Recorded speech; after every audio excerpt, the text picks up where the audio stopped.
हर college student के मन में एक ही डर होता है, जो कंपनियां उसके कॉलेज में आई है उसकी प्लेसमेंट वहां पे लगेगी या नहीं लगेगी।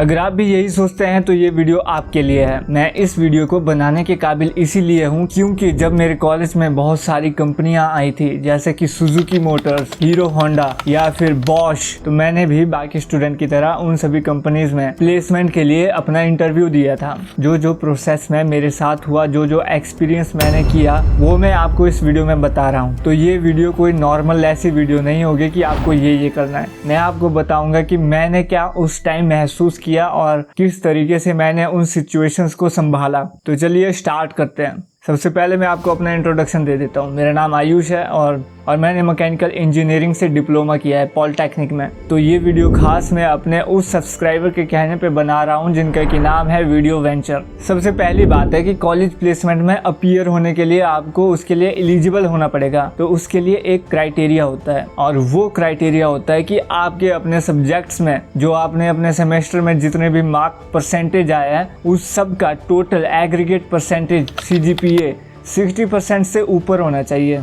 और इसके साथ साथ आपकी कोई बैकलॉग नहीं होनी चाहिए, मतलब कि आपका कोई पेपर किसी पिछले सब्जेक्ट में, किसी पिछले सेमेस्टर में अटका हो, वो नहीं होना चाहिए। और आपकी जानकारी के लिए मेरा 3rd सेमेस्टर में एक पेपर अटक गया था, तो ये बहुत ही सरदर्दी का काम होता है। तो इसीलिए मैं आपको बताऊंगा कि आप कोई भी अपना पेपर मत अटकाओ और ढंग से पढ़ाई करो। और मैं ये नहीं बता रहा हूँ कि आपको बिल्कुल रट्टा मारना है और बिल्कुल 100 में से 100% लाना है। कोशिश तो ये होनी चाहिए कि आप अच्छे से समझो और समझ के अपनी राइटिंग में आंसर दो। और मैं आपको एक प्रॉब्लम भी बता देता हूँ। जब मैं अपने सब्जेक्ट को पढ़ता था तो मैं कोशिश करता था कि जो बुक में लिखा है मैं एज इट इज एक वर्ड इंग्लिश में उसी को एक रट्टू तोते की तरह अपने दिमाग में घुसा लूं। लेकिन ये बहुत ही गलत तरीका है दोस्तों। जो भी आपके सब्जेक्ट है उसको आपको समझना है। समझने का मतलब है उसको पढ़ना है ध्यान से और उसके बाद उसका चिंतन करना है, मन में समझना है, विजुअलाइजेशन करनी है कि ये बता क्या रहा है। तो जैसे ही आप अपने मन में उस पिक्चर को तैयार कर दोगे तो वो बहुत ही आसानी से आपके मन में छप जाती है, आपको याद हो जाता है।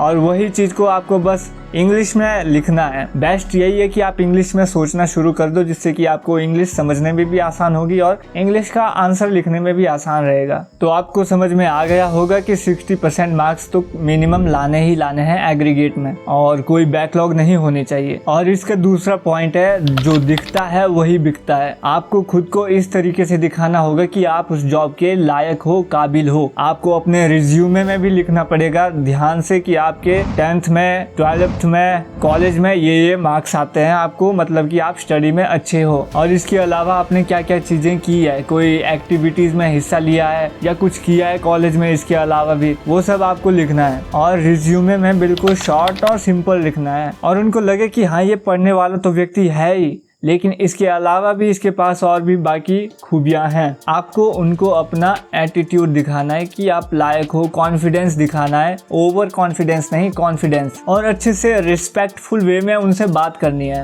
मैं तो यही बोलूँगा कि आप अपनी हैबिट में ही बना लो।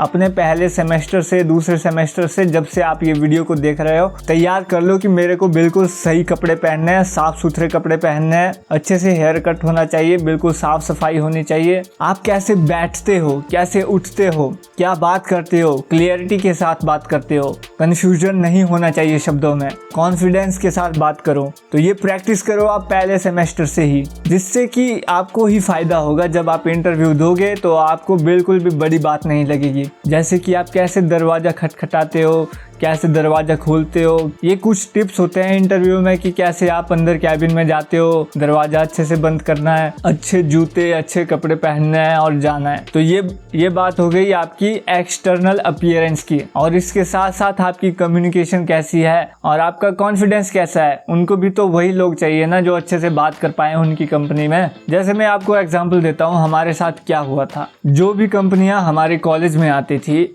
ऑडिटोरियम हॉल में बिठा के वे अपना इंट्रोडक्शन देते थे कि ये हमारी कंपनी है, ये हमारी जॉब है, ऐसा हम करते हैं। तो थोड़ी जानकारी हमको मिल जाती थी। फिर वे हमारा टेस्ट लेते थे। जैसे मैंने मैकेनिकल इंजीनियरिंग की है तो इससे ही रिलेटेड क्वेश्चन आते थे, टेक्निकल क्वेश्चंस। तो उसमें कुछ भी नहीं है, अगर आपने अच्छे से अपना सेमेस्टर को पढ़ा हुआ है तो बिल्कुल नॉर्मल बात है ये। और बहुत सारी कंपनियां आई थी हमारे कॉलेज में, तो कुछ कंपनियों ने रिटन में टेस्ट लिया, कॉपी पेन पेपर में, कुछ कंपनियों ने कंप्यूटर में टेस्ट लिया मल्टीपल चॉइस क्वेश्चंस का, और कई कंपनियां होती है वो ग्रुप डिस्कशन करवाती है, कई नहीं करवाती। एक कंपनी आई थी जिसने हमारा ग्रुप डिस्कशन भी करवाया था, वो थी सुजुकी मोटर गुजरात। तो हमारे बैच में उस टाइम 50 के लगभग बंदे थे, तो उन्होंने 10-10, 12-12 लोगों का ग्रुप बना दिया। तो हमारे ग्रुप को जो टॉपिक मिला था वो मिला था कि क्या बच्चे अपने माता पिता को सही से समझ पाते हैं, या फिर माता पिता अपने बच्चों को सही से समझ पाते हैं या नहीं समझ पाते। कुछ इस टाइप का टॉपिक हमको मिला था। तो जब ये टॉपिक हमको मिला था तो हमारे एक टीचर ने हमको बताया था कि अगर आपको इंग्लिश में बात करनी है तो इंग्लिश में बात करो, अगर नहीं आती, अगर आप कंफर्टेबल नहीं हो इंग्लिश में बात करने के तो आप हिंदी में बात करो, लेकिन क्लियरिटी के साथ अपने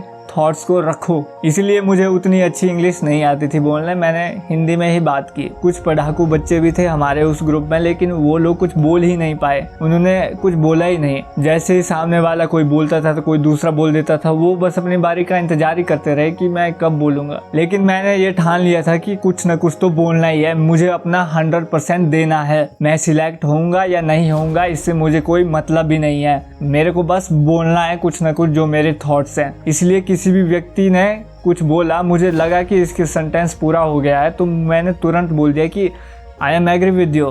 फिर मैंने हिंदी में बात करना शुरू कर दिया था। तो मैं बिल्कुल आपको प्रैक्टिकल बात कर रहा हूँ। अगर आपको इंग्लिश बोलने आती है तो ये आपके लिए एक प्लस पॉइंट है। अगर आपको इंग्लिश सही से बोलने भी नहीं आती तो आप हिंदी में भी सही से बात कर सकते हो। एटलीस्ट हमारे कॉलेज में तो यही हुआ था।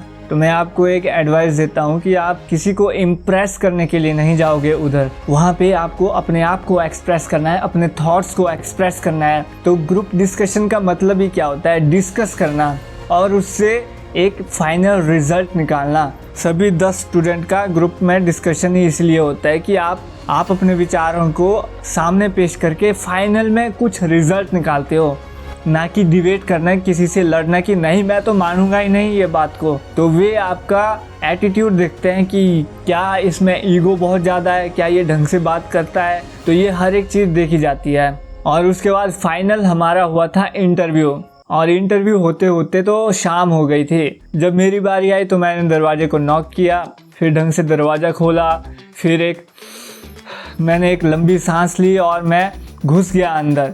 बिल्कुल नॉर्मल सीना चौड़ा करके मैं गया अंदर एक जेंटलमैन की तरह और उनके सामने खड़ा हो गया। फिर उन्होंने मेरे को बैठने के लिए बोला, मैं बैठा। मेरे हाथ में मेरी फाइल थी, मैंने उनको अपना रिज्यूमे पकड़ाया। फिर उन्होंने कुछ क्वेश्चन पूछे मेरे से कि इंट्रोड्यूस योरसेल्फ, अपने बारे में बताओ। क्योंकि हमारे कॉलेज में पहली ईयर में एक सब्जेक्ट था इंग्लिश एंड कम्युनिकेशन, तो उस सब्जेक्ट की जो टीचर थी वो बहुत अच्छे से पढ़ाती थी, तो उन्होंने काफ़ी अच्छे नोट्स बनाए हुए थे, तो वो मेरे पास थे।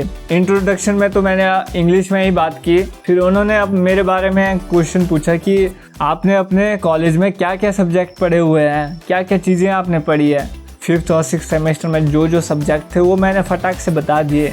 फिर उसके बाद उन्होंने मेरे से एक और क्वेश्चन पूछा कि आप अपनी स्ट्रेंथ और वीकनेसेस को बताइए। मैंने बता दी उनको अपनी स्ट्रेंथ, जैसे कि आई एम वेरी एडेप्टेबल, कि मैं हर सिचुएशन में एडेप्टेबल हो जाता हूँ, चाहे गर्मी हो चाहे सर्दी हो, बहुत अच्छे से मैं काम करता हूँ सिचुएशंस में। जैसे कि अभी मैं हिमाचल में हूँ, यहाँ पे टेम्परेचर बहुत ज़्यादा नहीं है, जैसे कि गुजरात में बहुत ज़्यादा टेम्परेचर होगा, तो क्या आप वहाँ पे सर्वाइव कर पाओगे? तो मैंने बोला हाँ बिल्कुल कर पाएंगे। और उसके साथ मैंने उनको बताया कि मैं बहुत ही अच्छे से लर्निंग कर लेता हूँ, किसी नई चीज़ को सीखने में मैं इंटरेस्टेड रहता हूँ। और वीकनेस में बताया कि मुझे बहुत जल्दी गुस्सा आ जाता है और मैं उस पर काम कर रहा हूँ, तो ऐसे ही आपको बताना है। तो इसी तरीके से हमारा इंटरव्यू हुआ था। ये बिल्कुल नॉर्मल है, आपको अपने ऊपर काम करना है, अपने माइंडसेट के ऊपर काम करना है और अच्छे से बात करना सीखना है। क्योंकि आप मेरी बात को याद रखिए, जो दिखता है वही बिकता है। अगर आप अपने आप को अच्छे से प्रेजेंट नहीं कर पाओगे, चाहे आप कितने भी अच्छे पढ़ाकू हो, आपको मुश्किल आएगी जॉब लेने में। तो ये इंटरव्यू जो है ये हमारा 6th सेमेस्टर की शुरुआत में ही हो गए थे, मतलब कि हमारे फाइनल पेपर से पहले ही हो गए थे इंटरव्यू। फिर फाइनल पेपर हमको देने थे।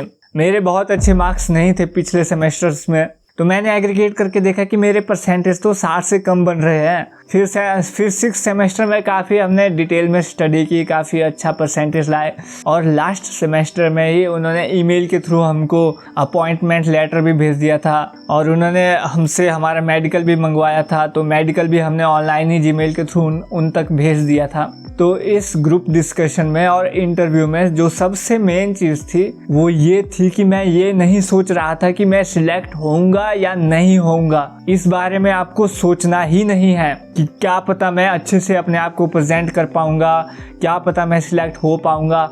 ऐसे डाउट में आपको नहीं रहना है, ये सबसे बड़ी बात थी। क्योंकि उस टाइम तक मैं काफ़ी यूट्यूब में स्पिरिचुअलिटी से जुड़ी हुई चीज़ें देखता था।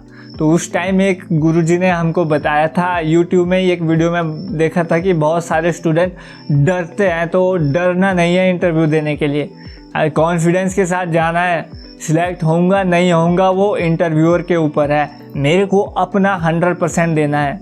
ये नहीं सोचना कि सामने वाला जो इंटरव्यूअर है, बस मैं तो यही सोचता था कि वो भी तो एक आत्मा ही है, वो भी तो एक छोटा बच्चा था, कभी अभी बड़ा हुआ है, दिख रहा है, ठीक है मेरे से बड़ा है, बड़ों की इज्जत करनी चाहिए, इज्जत से बात करनी है और अपनी बात को ढंग से रखना है। एक्चुअली बात यह है कि मैं पहले बहुत ही ज़्यादा घबराता था अपनी बातों को रखने के लिए। मैं ये सोचता था कि मैं अगर कुछ चीज़ इनको बोलूँगा किसी भी दूसरे व्यक्ति को, क्या पता वो खुश होगा नहीं होगा मेरी बात को सुन के। ऐसा आपको नहीं सोचना है। जो भी आपके मन में क्वेश्चंस है, डाउट को ख़त्म करना है, डाउट नहीं रखना है और अपने मन में एक आत्मविश्वास होना चाहिए कि हाँ मैं इंटरव्यू दे सकता हूँ और अच्छे से दे सकता हूँ। यही इंटरव्यू की सबसे मेन बात है। वे आपका कॉन्फिडेंस देखते हैं और आपकी कम्युनिकेशन स्किल्स देखते हैं कि आप किस तरीके से दूसरों तक अपनी बात को पहुंचा सकते हो। बाकी जो परसेंटेज है वो 60% से ज़्यादा ही होनी चाहिए, वो तो नॉर्मल सी बात है, लेकिन 60% मिनिमम है, उससे ज़्यादा ही लाओ तो अच्छा है। इसलिए मैं आपको बताता हूँ कि अपने सेमेस्टर में कॉलेज की शुरुआत से ही आप इंटरव्यू की तैयारी देना शुरू कर दो। मतलब कि आप खुद को उस लायक बनाओ। आप प्रैक्टिस कर सकते हो अपने कॉलेज में दोस्तों के साथ कैसे उठना है, कैसे बैठना है, कैसी बातें करनी है, कैसे कपड़े पहनने हैं, कैसे हेयर स्टाइल होना चाहिए और कैसा आपका माइंड सेट होना चाहिए। इन चीज़ों में अगर आप काम करोगे तो ये तो एक नॉर्मल सी बात है कि आपका इंटरव्यू भी बहुत अच्छा ही जाएगा। आई होप कि आपका इंटरव्यू अच्छा जाए। और इसके साथ साथ अगर आपका कोई डाउट और क्वेश्चन हो तो आप कमेंट सेक्शन में बता सकते हैं। Thank you and Hare Krishna.